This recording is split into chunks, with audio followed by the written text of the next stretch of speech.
다시 한번 인사하시겠습니다. 할렐루야. 우리 성도 여러분 너무너무 반갑습니다. 너무너무 사랑합니다. 뵙고 싶었습니다. 오늘은 정말 특별한 날이에요. 1년 동안 좀 넘었죠. 1년 한 2주가 됐는데 팬데믹의 기간을 마치고 예배당에서 이렇게 여러분들의 얼굴을 맞이할 수 있어서 얼마나 감사한지 모릅니다. 팬데믹의 시작은 아직 모르겠습니다. 하나님이 왜 시작하셨는지는 모르겠지만 분명히 믿은 것은 하나님이 주관하시고 하나님이 끝내실 날이 있다라고 하는 것을 믿고 기도해 왔습니다. 그리고 이렇게 그 날이 왔습니다. 지금 좀 약간 불편하시죠? 여러분들도 마스크 때문에 불편하시고 저는 이 스크린 때문에 좀 많이 좀 불편하긴 한데 하나님께서, 그 선하신 하나님께서, 일하시는 하나님께서 언젠가는 저와 여러분들에게도 마스크와 또 여러 가지 이런 모든 것들을 제하고 마음껏 찬양하고 마음껏 허그하고 마음껏 만나게 하시는 하나님의 주관하시는 은혜가 우리의 팬데믹의 하루하루 가운데 우리를 이끌어 주실 것을 믿고 기대하시기를 주의 이름으로 축복합니다. 또 오늘은 굉장히 특별한 날이에요. 방금 보셨던 것처럼 우리 11명의 유스 아이들이 세례를 받고 유아 세례를 받고 그리고 믿음의 가정에서 잘 성장했다가 고백을 들으신 것처럼 이렇게 개인적으로 하나님을 고백하게 되고 하나님께 헌신하게 되는, 그전에는 익숙한 아빠 엄마의 하나님이었지만 이제는 내가 만나고 내가 찾는 하나님으로서 고백하게 되는 그 입교의 자리가 되어서 얼마나 감사한지 모릅니다. 이제까지 그들의 신앙은 부모의 책임의 영역이 더 컸다라면 이제부터 그들의 신앙은 그들 스스로의 힘으로 서야 한다라는 것이 바로 입교의 뜻입니다. 우리 입교 예식을 맡은 우리 11명의 유스들 너무너무 축하하고 축복하고 그 가정 가운데도 하나님의 복이 임하기를 주의 이름으로 축복합니다. 또 오늘이 특별한 날은 오늘이 교회력으로 종료주일이 됩니다. 종료주일이라고 하는 것은 예수님의 그 마지막, 예수님의 공생애 중에서 마지막 일주일의 시작이 바로 종료주일이 되고요, 다음 주일은 또 부활주일이 됩니다. 그리고 오늘부터는 저와 여러분이 고난주간으로서 한 주를 또 주의 십자가와 그 길을 묵상하는 시간으로 갔습니다. 예루살렘에 입성하는 날을 기념하는 거예요. 오늘부터 일주일 동안 고난주간이 시작됩니다. 오늘의 시작으로 예수님의 죽으심을 향하는 그 길이 시작이 된다라고 할 수 있겠죠. 예수님께서 걸어가신 그 길은 하나님이 보내신 길입니다. 그리고 저와 여러분을 살리기 위한 구원의 길이기도 합니다. 세상 모든 사람들을 살리기 위해서 스스로가 죽으셔야 했던 그 길이 바로 오늘부터 걸어가시는, 되돌릴 수 없는 예수님의 그 길입니다. 그 길 위에 이미 많은 사람들이 서 있습니다. 예수님의 소문을 듣고 예수님을 기다리고 있었습니다. 그들 중 대부분은 예수님을 환영하는 군중들이었습니다. 물론 반대하는 자들도 있었습니다. 그리고 예수님 가장 가까이에 예수님과 함께 있던 제자들도 있었습니다. 이처럼 많은 사람들이 예수님과 같은 길에 서 있었어요. 같은 시간, 같은 공간에 만나고 있었습니다. 근데 가만히 오늘 예수님을 보면 굉장히 외로워 보이세요. 왜냐하면 이 예수님의 길을 진정으로 이해하고 예수님과 함께 걸을 준비가 되어 있는 자가 아무도 없었기 때문이에요. 오늘 저와 여러분들이 종료주일 첫 번째 붙잡아야 할 말씀은 이것입니다. 우리가, 아니 누구라도 예수님의 길이 섰다라면 누구든지 예수님과 함께 그 길을 가야 한다라는 것입니다. 당시 예수님 주위를 둘러쌌던 무리 중에서 가장 눈에 띄는 사람들이 있었습니다. 그 사람들은 아주 번쩍번쩍거리는 화려한 옷을 입고 긴 수염을 휘날리며 보기에도 거룩해 보이는 자들이었습니다. 바로 대제사장들입니다. 모두가 예상하시듯이 이 대제사장은 예수님의 길을 반대한 대표적인 자들입니다. 잠시 대제사장을 소개해 드리겠습니다. 이들은 모두 사두개파 출신이에요. 즉 사독 제사장의 후손들이라는 것이죠. 이 사람들은 부활, 천사, 내세, 영생 이런 것들을 믿지 않았습니다. 대신 현실과 현세에 집중했던 사람이에요. 그래서 그 당시 그들의 현실을 붙잡았었던, 주름 잡았던 로마에 굉장히 친했던 사람이 바로 이 대제사장들입니다. 그런데 이 대제사장들의 눈에 예수님의 모습뿐만 아니라 아주 눈에 가시 같은 자가 눈에 띄입니다. 오늘 본문 12장 9절의 말씀이에요. 다 함께 읽을까요? 시작. 유대인의 큰 무리가 예수께서 여기 계신 줄을 알고 오니 이는 예수만 보기 위함이 아니요 죽은 자 가운데서 살리신 나사로도 보려 함이로라. 아멘. 대제사장들의 그 눈앞에 나사로가 눈에 띄는 겁니다. 왜입니까? 이 사람들은 부활을 인정하지 않거든요. 얼마 전까지만 해도 완전히 죽었던, 확실하게 죽었고 무덤까지 봉인했었던 그 나사로가 예수님의 부름에 나사로야 나오너라 라는 그 부르심에 응답해서 부활했던 겁니다. 물론 이것은 영원한 부활이 아니에요. 일시적인 부활입니다. 그러나 어쨌든 나사로가 다시 부활했다, 그리고 예수님 곁에 섰다라고 하는 것은 너무나 대제사장의 입장에서는 견디기 힘든 장면이었을 겁니다. 예수님과 그를 살리신 나사로를 통하여서 대제사장들의 권위는 땅에 떨어질 판이었습니다. 오늘 보면 10절 11절 말씀이에요. 대제사장들이 나사로까지 죽이려고 모의하니 나사로 때문에 많은 유대인이 가서 예수를 믿음이러라. 9절의 말씀이 대제사장들이 나사로까지 죽이려고 했어요. 처음에는 예수님이었는데 부활을 부인하는 자신들의 신학을 뒤집는 나사로가 오니까 나사로까지 죽이려고 했던 거예요. 그런데 11절을 직역하면 이렇습니다. 왜냐하면 나사로 때문에 유대인들 가운데 많은 이들이 떠나가고 있었으며 예수를 믿기 시작하였기 때문이다라는 것이에요. 대제사장들은 사두개파 출신이라는 출신 성분 때문에, 그리고 대제사장이라고 하는 직분 때문에 좋은 옷을 입고 권력을 잡았던 로마 당국과 그 당국의 보호를 받았다라는 것 때문에 백성들 위해 군림했던 그들이었는데, 그들이 지금 나사로 때문에 백성들이 그들을 떠나서 예수님께 붙어있기 시작했다라는 것이에요. 그래서 그들은 나사로까지 죽이려고 모의했습니다. 오늘 말씀에서 모의했다라고 하는 단어가 굉장히 중요해요. 이것은 바로 뭐냐면 심각하게 생각하고 계획을 세우고 결의했다라는 뜻이에요. 그냥 아이디어만 꼴 보기 싫어 이게 아니에요. 저 사람은 어떻게 죽일 건가, 무엇을 통해 죽일 건가, 나만 아니 너도 같이 힘을 합쳐서 결의를 하는 것이 모의했다라는 뜻입니다. 그들은 로마 당국과 굉장히 친했습니다. 군사들을 부릴 수가 있었던 정도였어요. 그러나 누군가를 공식적으로 사형 언도를 내리려면 반드시 로마 당국이 이해할 만한 뭔가가 필요했다라는 거예요. 그것을 위하여서 그들은 모의합니다. 그리고 실질적으로 그 일이 목요일 밤, 금요일 밤에 일어나게 되는 것이지요. 예수의 가장 가까웠던 제자 유다를 매수합니다. 그리고 예수님이 하지 않았던 말을 하게끔 거짓 증인들을 섭외를 해놓습니다. 그리고 많은 백성들을 선동하게 만들었어요. 그것이 바로 이들의 모의라는 것이었습니다. 사랑하는 성도 여러분, 우리는 지난 4주간 매일매일 온라인을 통하여서 지금도 그렇지만 히브리서 말씀을 묵상하고 있습니다.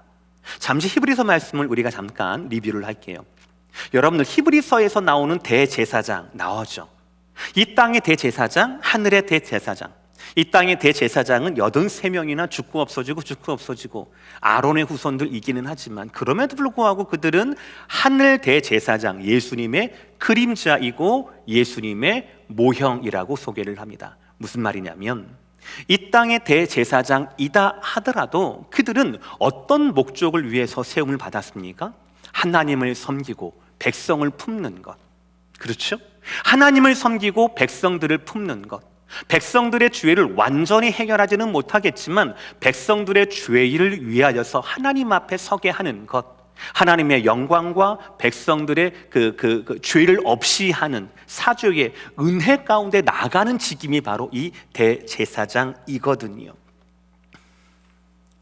그러나 그들은 예수님을 만난 길에서 어떤 마음을 품습니까? 예수님을 죽이려고 하는 살해 계획을 아이디어가 아니라 구체적으로 모의하게 됩니다. 그들은 그 길에서 진정한 왕이신 예수님을 죽이려 하고 진정한 부활의 상징이고 표적인 나사로까지 같이 죽이려고 했다라는 것입니다. 누구라도 예수님의 길에 섰다라면 누구라도 예수님의 길을 따라야 합니다. 그렇지 않다라면, 다른 마음을 품는다라면 우리의 삶은 다른 결론을 향해 갈 수밖에 없다라는 것입니다. 저와 여러분의 신앙의 대상은 철저히 하나님 중심이 되어야 합니다. 누구라도 그렇습니다. 어느 누구라도 대제사장이라도 어떤 타이틀을 갖든지 어떤 후손이든지 어떤 직분을 가지고 있든지 그 마음의 중심이, 신앙의 중심이 하나님을 향하지 않는다라면, 그 대상이 하나님으로부터 멀어져서 나를 향하고 하나님께로부터 멀어져서 내 이익을 향한다라면 그 순간 그 사람은 같은 길이라도 다른 편에 설 수가 있다라는 것이지요. 예수님을 따라 그 길을 걷는 것, 이 한 가지에 실패한다라면 우리는 전부를 실패하게 될 것입니다. 같은 길에 있었던 또 다른 두 부류를 설명드리겠습니다. 달라 보이지만 본질은 비슷합니다. 하나는 누구냐면 시끄러운 소리로 예수님을 환영했던 군중들이고요, 그리고 또 다른 부류는 예수님과 함께 그들의 찬양과 환호성을 받아들였던 제자들입니다. 제가 여기서 말씀드리고 싶은 것은 두 번째, 예수님의 길은 말씀의 길이라는 거예요. 오늘 12, 13절 말씀 다 함께 읽겠습니다. 시작. 그 이튿날에는 명절에 온 큰 무리가 예수께서 예루살렘으로 오신다라는 것을 듣고 종려나무를 가지고 맞으러 나가 외치되 호산나 찬송하리로다, 주의 이름으로 오시는 이 곧 이스라엘의 왕이시여 하더라. 아멘. 군중들은 예수님의 길에 섰던 자들입니다. 그 길을 기다렸던 자들이에요. 12절 본문에서 큰 무리다라고 이야기를 하는데, 이 무리는 유월절을 지키기 위해서 세계 각지에서 모여든 순례자들을 말합니다. 당시 요세푸스라고 하는 이 역사학자는요, 역사가에 의하면 네로 황제 당시에 이 예루살렘으로 유월절을 지키기 위해 모여든 사람이 대략 270만 명 정도가 된다라고 이야기를 합니다. 이 놀라운 숫자는 유대인들의 이 종교적인 열심을 증명합니다. 그런데 오늘 본문을 보면은요, 그들 가운데 이 열심만 있는 것이 아니었어요. 그들은요, 예수님께서 나타내신 표적을 보고 예수님을 알았고 예수님을 기다렸고 그리고 예수님을 환영하던 자들이었습니다. 오늘 17, 18절입니다. 나사로를 무덤에서 불러내어 죽은 자 가운데서 살리실 때에 함께 있던 무리가 증언한지라, 이에 무리가 예수를 맞음은 이 표적 행하심을 들으셨음이니라. 아멘. 표적이 뭡니까? 사인이 뭡니까? 바로 성경에서 표적이라고 하는 것은 기적과는 달라요. 예수님이 누구이신가 라는 것을 깨닫게 되는 겁니다. 그러니까 이 무리들은요, 이미 예수님이 누구이신가, 예수님은 죽음보다 큰 분이구나 라는 것을 알았어요. 그러니까 나사로의 표적을 통해 예수님을 알았고 기다렸고 환호했습니다. 그들은 잘못이 없어요. 지금까지는 지극히 정상적일 뿐만 아니라 성경적이기도 합니다. 우리가 닮고 싶은 모델이기도 해요. 그럼 문제는 이거예요. 그러나 그들은 정작 예수님 자체에는 관심이 없었어요. 이 군중들은 예수님 자체에는 관심이 없었어요.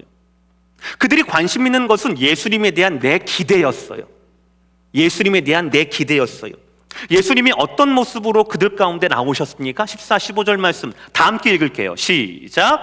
예수는 한 어린 나귀를 보고 타시니 이는 기록된 바 시온 따라 두려워하지 말라, 보라 너의 왕이 나귀 새끼를 타고 오신다 함과 같더라. 어린 나귀를 타고 오시는 것은 스가랴 선지자가 미리 말씀하신 그 말씀을 예수님께서 성취하신 사건이었습니다. 그러나 그들은 이 스가랴서의 말씀, 예수님이 왜 어린 나귀를 탔는지 관심이 없어요. 묻지 않습니다. 노래와 환호성을 멈추고 말이 아니라 나귀를 타셨네? 제자들에게 왜 나귀를 타셨습니까? 예수님이 나귀를 타시는데 무슨 이유가 있습니까? 라고 묻지 않아요. 예수님을 환호하는데 13절 마지막을 보면 그들은 예수님 뭐라고 하냐면 곧 이스라엘의 왕이시여 라고 고백합니다. 호산나 찬송하리로다, 주의 이름으로 오시는 이 곧 이스라엘의 왕이시여. 그들에게 예수님은 이스라엘의 왕이었습니다. 그들이 기대한 예수님은 성경의 길에 기대한 예수님과 달라요. 그 예수님이 강력한 힘을 가지고 있다라고 기대했던 거예요. 그래서 그 힘으로 로마를 물리치고 로마를 정복해내고 이스라엘의 왕으로 다시 오시는 예수님을 기대했던 겁니다. 그들은 왜 예수님이 어린 나귀를 타고 오시는지 궁금해하지 않았어요. 말씀과는 상관이 없이 자기의 기대만 투영해서 예수님을 환영했던 겁니다. 그들의 환영은 4일 지나지 않습니다. 그들의 환호상과 환영은요, 곧 있다가 예수님을 십자가에 못 박으라 라는 함성으로, 예수님을 죽여라 라는 그 함성으로, 그 책임을 우리와 우리 자손에게 돌리라 라는 함성과 아우성으로 예수님의 피를 요구하는 자들의 요구가 바로 그들의 모습이었다라는 거죠. 예수님은 왕으로 오셨지만 그들의 기대처럼 로마를 몰락시키고 대신 왕이 되시는 왕이 아니었어요. 그런 왕이었다면 말을 타고 오셔야 하는 거예요. 그런 왕이었다면 어디 별 볼 일 없는 12제자들, 어불 출신의 12제자를 세우고 올 것이 아니라 삐까뻔쩍한 장군들을 데리고 최신 무기를 장착한 사람들을 데리고 자기의 세를 과시하며 오셔야 되는 거예요. 정복 왕처럼 그렇게 오셔야 하는 겁니다. 그러나 예수님은 어린 나귀를 타신 겸손한 왕이셨습니다. 가난한 왕이셨어요. 스가랴 선지자를 통하여서 하나님께서 우리에게 보내신 왕은 로마가 아니라 죄를 정복하기 위해서 보내신 왕이었고, 유대인만의 나라가 아니라 죄인들의, 그리고 우리를 위한 하나님의 나라를 세우실 겸손한 왕이셨다라는 것입니다. 이처럼 예수님의 길은 말씀의 길이에요. 군중들이, 무리들이 기대했던 길이 아닙니다. 무리들은 말씀보다, 예수님 자체보다 그들이 가졌던 욕망과 필요와 그리고 이스라엘 나라에 더욱 집중했습니다. 군중들은, 무리들은 예수님과 같은 길에 섰지만 다른 목적으로 예수님을 맞았다라는 것이지요. 이런 관점에서 보자라면 사실은요, 지난 3년 동안 예수님 가장 가까운 곳에 있었던, 그리고 지금은 예수님과 함께 서면서 같은 곳을 바라보면서 환호성을 받고 있는 제자들도 별반 다르지 않습니다. 그들은 지난 3년 동안 예수님 가장 가까이에서 동고동락했을 뿐 아니라 지금 이 순간에도 예수님과 같은 곳을 바라보며 같은 편에 서 있습니다. 함께 환영을 받던 자들이에요. 그러나 그들도 예수님의 길을 말씀의 길로 깨닫지 못하는 것은 마찬가지였습니다. 여러분 잘 들으세요. 복음 사건에 참여하는 것과 복음 그 자체를 이해하는 것은 엄연히 다릅니다. 내게 하나님의 사명이 있어, 내 삶에 하나님의 목적이 있어 라는 것을 아는 것과 그 사명에 우리의 삶을 거는 것은 분명히 다른 이야기예요. 하나님이 무엇을 원하시겠습니까? 제자들은 예수님과 함께 길을 섰어요. 지난 3년 동안 그 길을 따라왔던 자들입니다. 가장 가까이 있었고 예수님과 가장 동행했던 자들이에요. 그러나 그들도 예수님께 집중하지 못하는 것은 마찬가지였습니다. 이런 면에서 제자들은 군중들과 다를 바 없습니다. 군중들만큼은 아니었지만 나름대로의 기대함이 있었다는 것이죠. 내 옆에 예수님을 향한 찬양 소리가, 환호 소리가, 그 소리에 나도 잔뜩 취해 있었다라는 거죠. 그들도 예수님을 왕으로, 권력이 있는 분으로, 그리고 어부 출신이었던 나를 상상하지도 못할 신분 상승을 해줄 어떤 분으로 알고 있었어요. 말씀이 가르치는 말씀대로의 예수님이 어떤 왕으로 오시는지 전혀 이해하지 못했습니다. 예수님이 타신 어린 나귀가 무슨 뜻인지 궁금해하지도 않았어요. 예수 그리스도의 길이 말씀이 인도하시는 길이라고 하는 이 진리에 그들은 마찬가지로 무지했어요. 지금까지 우리는 첫 종료 주일 그 떠들썩한 현장을 스케치해 보았습니다. 오늘부터 시작되는 구원의 길이지요. 이 길은 예수님 공생의 마지막 첫 주간의 시작입니다. 이 길은 십자가의 죽음으로 향해 있습니다. 되돌릴 수가 없어요. 그리고 말씀은 우리를 통하여 이 길에 우리도 서라고 말씀하십니다.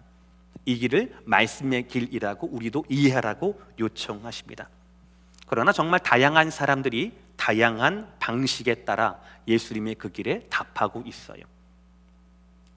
대제사장들과 바리새인들은 살해 계획으로 답했어요. 우리가 봤어요.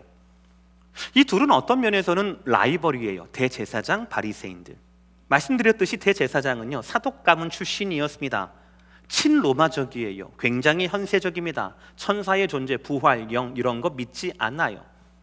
반면 바리새인은 반로마적이에요. 굉장히 내세적입니다. 하나님의 율법으로 말미암아 하나님께서 우리에게 새로운 것을 주시겠다, 영원한 것을 주시겠다, 천사를 믿는 자들이 바로 바리새인들이었어요. 그런 의미에서 정치적인 배경도 신학적인 배경도 이 바리새인과 대제사장은 물과 기름처럼 하나가 될 수 없는 라이벌 관계예요. 그런데 이 둘이 하나가 됩니다. 예수님의 구원의 길이, 십자가의 길이 시작되는 그 종려 주일에 그 길에서 이 둘은 하나가 돼요. 어떤 것으로? 예수님을 죽이자라고 하는 모의하는 것, 그것에는 하나가 됩니다. 또 다른 답은 어떤 답입니까? 군중들이에요. 제일 숫자가 많고 제일 떠들썩하죠. 군중들은 떠들썩함으로 답하고 있어요. 그들은 예수님을 환영하기는 합니다. 알기는 알아요. 호산나 다윗의 자손이요 우리의 왕이시여 라고 이야기를 합니다. 그러나 그들이 모셨던 예수님은, 환영한 예수님은 말씀으로 오시는 예수님이 아니라 그들이 기대했던, 그들이 필요하던, 그들이 이용하려 했던 왕입니다. 나사로를 부활시켰던 예수님의 그 신비한 능력으로 인하여 로마라는 적을 물리치고 가난이라는 현실을 대신하려고 했습니다. 그들이 기다렸던, 환영했던 왕은 그들을 다스릴 왕이 아니라 그들이 이용할 왕이었다라는 것이죠. 그 왕은 왕이 아니죠. 종이지요. 왕의 이름을 가진. 이 군중들은 정확히 나흘 뒤에 그렇게 환호하던 예수님을 십자가에 못 박으라 라고 외치고 아우성하는 무리가 됩니다.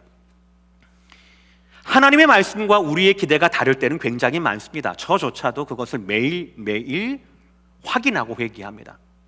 그러나 하나님의 기대와 그리고 하나님에 대한 하나님의 말씀과 내 기대가 다를 때 우리는 무엇에 더 무게를 두어야 합니까? 당연히 하나님 말씀에 무게를 두고 순종으로 저와 여러분의 삶을 깎아내야 합니다. 그러나 이 군중들은 예수님에 대한 자신들의 욕망과 기대를 포기하지 않습니다. 그리고 이를 통하여 포기하지 못한 그 욕망 때문에 예수님은 십자가에 못 박으라라고 주장하게 되지요. 분명히 같은 길에 있었어요. 분명히 예수님을 사모하고 예수님을 환영하는 듯해 보였습니다. 그러나 말씀으로 오신 왕, 왜 나귀를 타고 오셨는가? 왜 섬기는 왕이 가능한가를 이해하지 못하게 되었고 결국은 그 예수님을 못 박게 하는 선동에 넘어가게 되었다라는 것이죠. 예수님 가장 가까이 있던 제자들은 무엇으로 답합니까? 무지함으로 답합니다. 예수님의 이 길이 자기의 생명을 버리고 우리를 구원하시기 위한 길이라고 하는 것을 아직은 알지 못해요. 나귀를 타고 오신 예수님이 겸손한 왕이라고 하는 것을, 구약의 예언을 성취하시는 예언의 완결자라고 하는 것을 그들은 아직은 몰라요. 16절 말씀 첫 번째 문장입니다. 제자들은 처음에 이 일을 깨닫지 못하였다가 라고 되어 있죠. 떠들썩한 무리들의 함성 소리 앞에 군데군데 살기등등한 대제사장들과 바리새인들의 눈초리가 있습니다. 또 예수님 옆에는 우쭐해하는 제자들이 보입니다. 이 모든 장면이 떠들썩한 모습, 환호하는 분위기와는 어울리지 않게 예수님은 홀로 어린 나귀를 타고 예수님의 길, 말씀의 길, 죽음을 향한 걸음을 옮기고 계십니다. 오직 예수님 한 분만 하나님의 뜻 가운데 말씀의 길을 걷고 계십니다. 여러분은 그 길에 어떤 답을 가지고 예수님을 맞고 계십니까? 대제사장과 바리새인들처럼 그 길을 막으려 하십니까? 예수님뿐만 아니라 예수님이 하신 일들을 부정하면서 나사롯까지 죽이려는 세력을 가졌던 그들처럼 예수님이 하신 일들을 부정하면서 오실 필요 없습니다 라고 그런 마음으로 그 길을 갖고 있습니까? 아니면 무리들처럼 예수님을 이용해서 여러분의 필요와 여러분의 욕망을 채우려는 군중들의 모습이 혹시 우리의 모습은 아닙니까? 그것도 아니라면 지금까지 예수님과 잘 동행해 왔지만 이 마지막 길, 십자가를 향한 이 길이 뭔지 아직도 모르는 채 무지한 채로 그냥 들떠 있는 제자들의 모습은 아닙니까?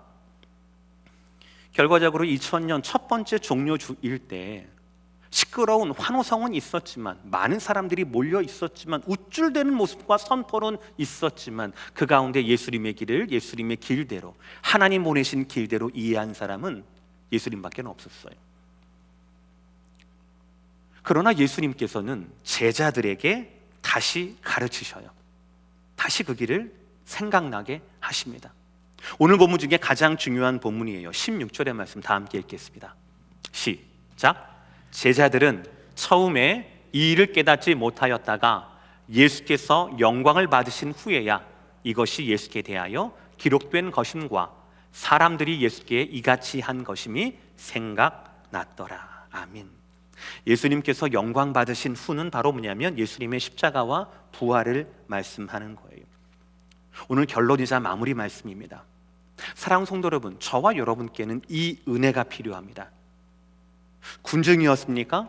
여러분의 필요 때문에, 욕망 때문에 예수님께 나왔습니까? 예수님을 환호하는 것밖에 여러분 신앙 가운데 없습니까? 그렇다면 제자가 되셔야 돼요.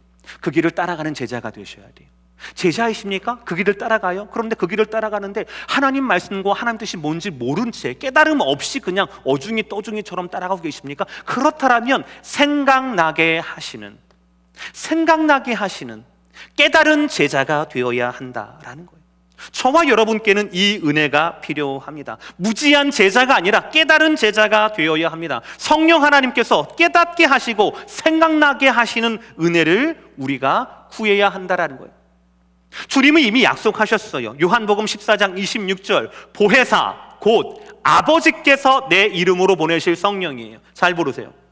보혜사는 누구입니까? 성부 하나님께서 성자 하나님의 이름으로 보내실 성령 하나님이시라는 거예요. 저와 여러분들이 제자로서 어떻게 무지한 제자에서 깨닫는 제자로 변할 수가 있겠습니까? 성삼위 하나님의 은혜가 있어야 합니다. 성삼위 하나님의 깨닫게 하시는 은혜가 있어야 한다라는 거예요. 그 길에 섰는데, 그 길을 가고 있는데 왜 가야 하는지, 이 길 끝에 무엇이 있는지, 십자가 뒤에 무엇이 있는지를 알게 하는, 깨닫게 하시는 성삼위 하나님의 은혜가 우리 가운데 있어야 한다라는 것이죠.